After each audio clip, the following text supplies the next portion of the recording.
apontar o dedo na sua cara e dizer: pare com isso, você está errado, você está cego, você está morrendo, arrependa-se. Se você gosta do Evangelho Genuíno, então se inscreva em nosso canal e ative o sininho das notificações para receber novos vídeos.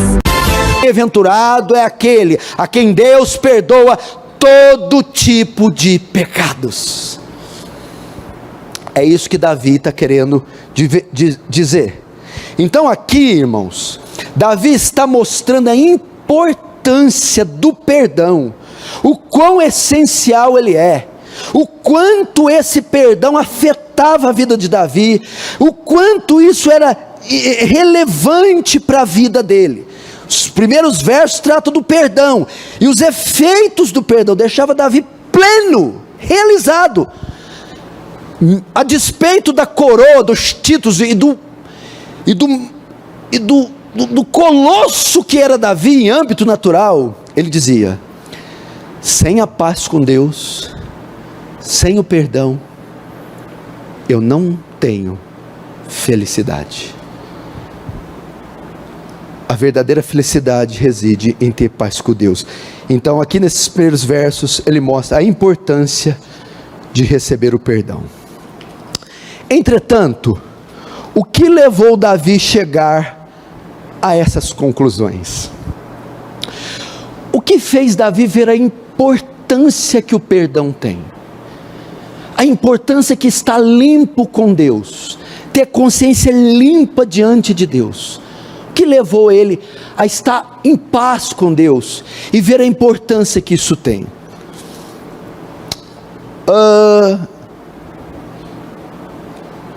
Os versos 3 aos versos 5 vão mostrar o que Davi passou para que ele chegasse até isso. Verso 3, vamos ler. Enquanto calei os meus pecados, envelheceram os meus ossos, pelos meus constantes gemidos, todo dia, até aí. Verso 3, o que ele vai acontecer? Agora ele vai dizer a causa de saber da importância do perdão.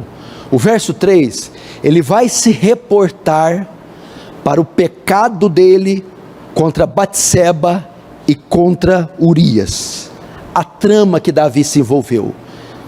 Ele está num dia que os reis saem para a guerra, ele não sai, acorda tarde, vai passear no terraço, vê uma mulher embaixo tomando banho nua, e ele a cobiça, a possui, a toma para si. Ele pergunta quem ela é, e é respondido, e diz que ela tem marido. Davi sabe que ela é casada, e toma uma mulher casada, e adultera. A mulher se engravida, Davi quer devolvê-la para o marido, para coabitar com o marido, caso a criança nasça, pensa que é do próprio marido, mas o marido não aceita coabitar com ela, quer voltar para a guerra. Davi, sabendo que não pode evitar a tragédia do bebê nascer, manda dar uma ordem que ponha o marido no pelotão de elite, no fronte de batalha para ser morto, e o marido é morto. Davi comete um assassinato, um adultério, e toma uma mulher ilegítima para si. E ele o que faz? Primeiro ele comete o pecado. Aí o que acontece? Depois que comete, ele oculta o pecado. Se você notar, quando Natan entra para repreender Davi, a criança já tinha nascido. Quando ele comete o pecado, a menina fica grávida, da gravidez para o nascimento, supostamente temos 9 meses. Durante 9 meses, Davi se calou, ocultou esse assassinato, ocultou esse adultério, ocultou essa lambança. Ele encobriu, ninguém ficou sabendo. 9 meses tranquilo, 9 meses sem comentar nada com ninguém, até que foi descoberto por Natan. Passa-se 9 meses, Deus revela a Natan.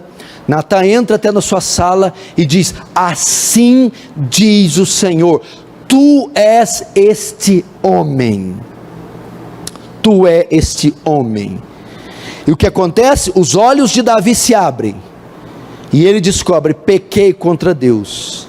E agora ele vai descrever o que aconteceu, ok? Agora que foi revelado, ele vai escrever o salmo, e ele vai falar o que aconteceu durante aqueles 9 meses que ele escondeu o pecado, do adultério, a morte do marido, a gravidez, até o parto do menino. 9 meses ocultando. Ele vai mostrar o que aconteceu com ele durante todo o período que ele se calou, que ele ocultou o pecado. E ele começa no verso 3: enquanto calei os meus pecados. Ou seja, em todo o tempo ele encobriu, ele escondeu, ele não se abriu com ninguém, ele não confessou essa atrocidade, ele não expôs o caso dele, o adultério dele, que era um flagrante pecado contra a lei de Moisés, o assassinato, que é outro pecado gravíssimo. Ele, enquanto me calei, ocultou. Ninguém pode saber o que eu fiz.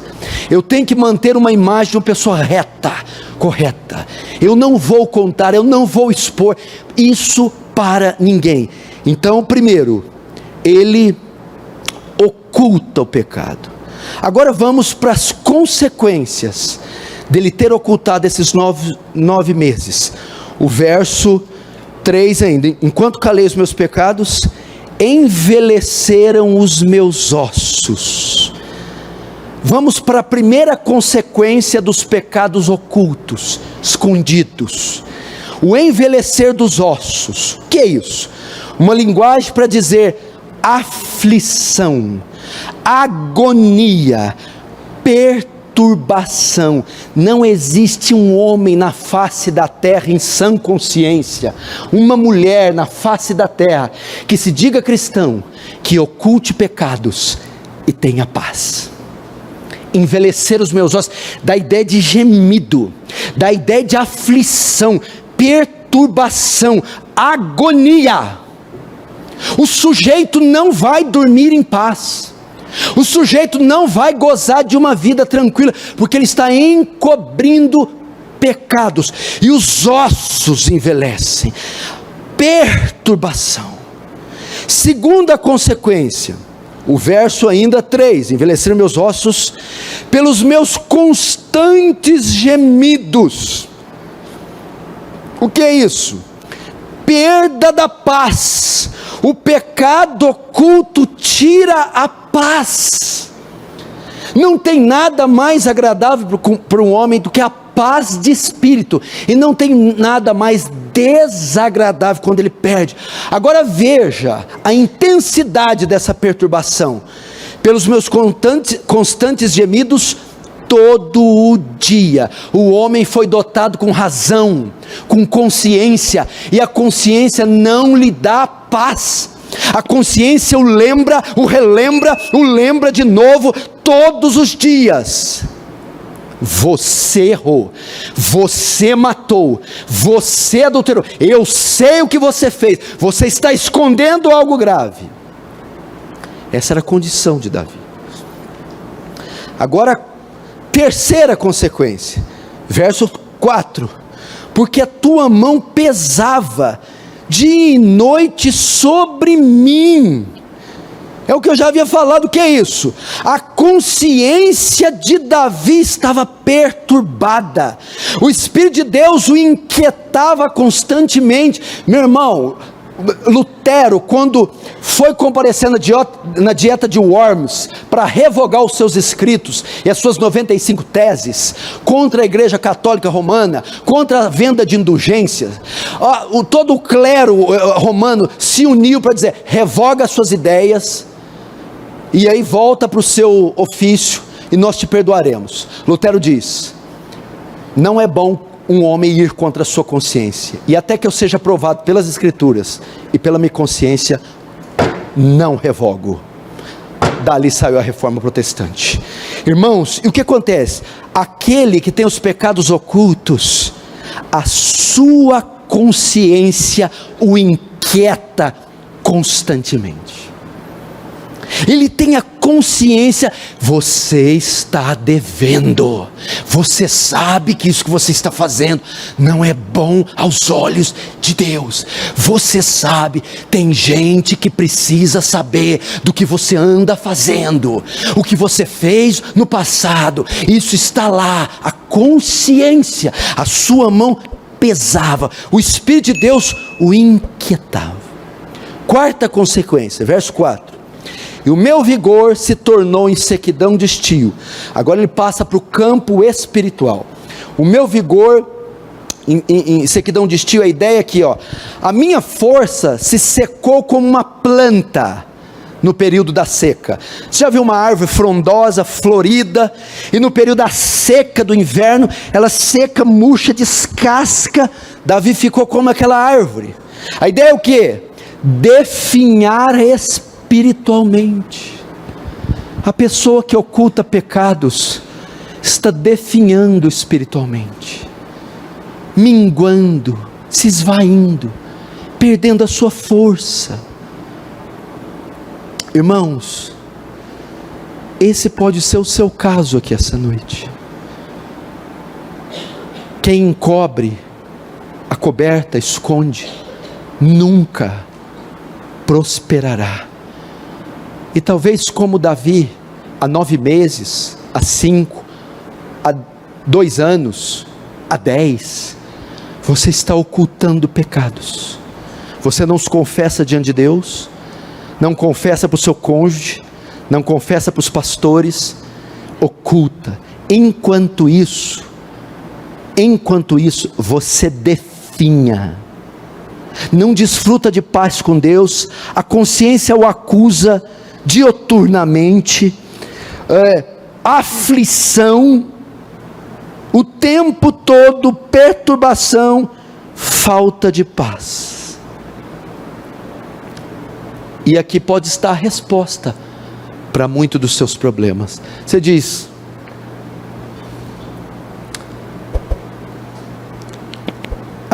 agora eu sei, pastor, porque eu não sou um homem feliz. O Senhor respondeu: agora eu sei, porque eu sou uma mulher perturbada, porque eu sou uma pessoa estranha, esquisita. Agora eu sei.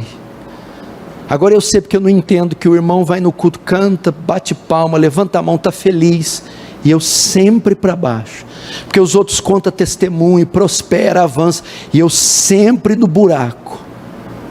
São meus pecados, ocultos, escondidos, alimentados. Agora, meu irmão, qual a única solução para o teu caso? Como lidar com essa sequidão de estio? Com a mão de Deus pesando, com os ossos se envelhecendo, com os constantes gemidos. A única solução para o caso de Davi, a única solução para você é a confissão e o abandono do pecado. A confissão, a verbalização, expor, apresentar, vomitar esse pecado e logo após abandoná-lo. Se não, vejamos verso 5: confessei-te o meu pecado e a minha iniquidade não mais ocultei. Disse o Senhor, confessarei ao Senhor as minhas transgressões. Até aqui. Agora Davi vai relatar os efeitos da repreensão de Natã.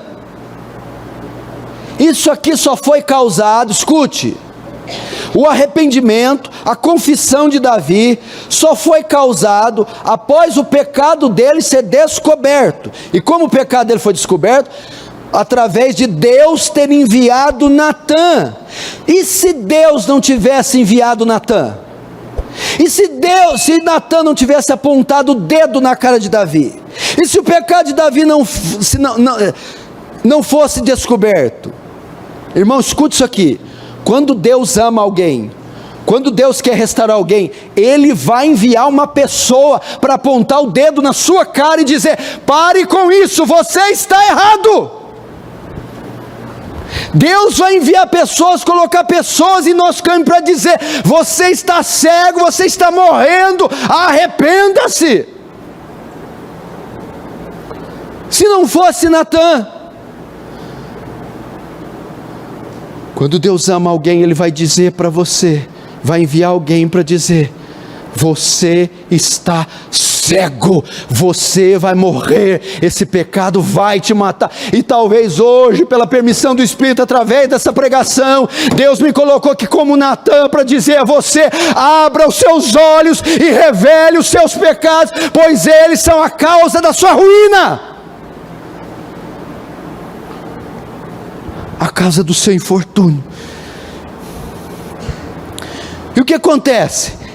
Então, após ser repreendido, Davi confessa, Davi se abre, e Davi expõe todo o caso. O verso 5: confessei-te o meu pecado, confessei-te o meu pecado, e a minha iniquidade não mais, olha só, não mais ocultei.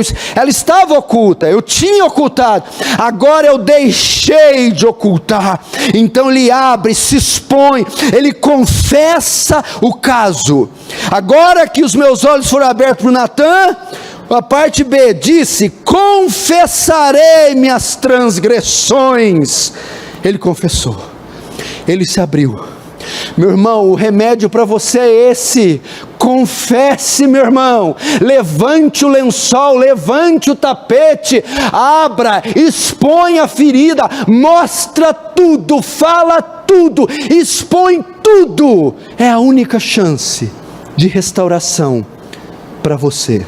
Se você gostou do vídeo, então, estarei deixando esse outro, para sua edificação. Vídeos de pregações genuínas, é aqui no canal Deus Quer Falar com Você. Que Jesus Cristo te abençoe ricamente. Amém.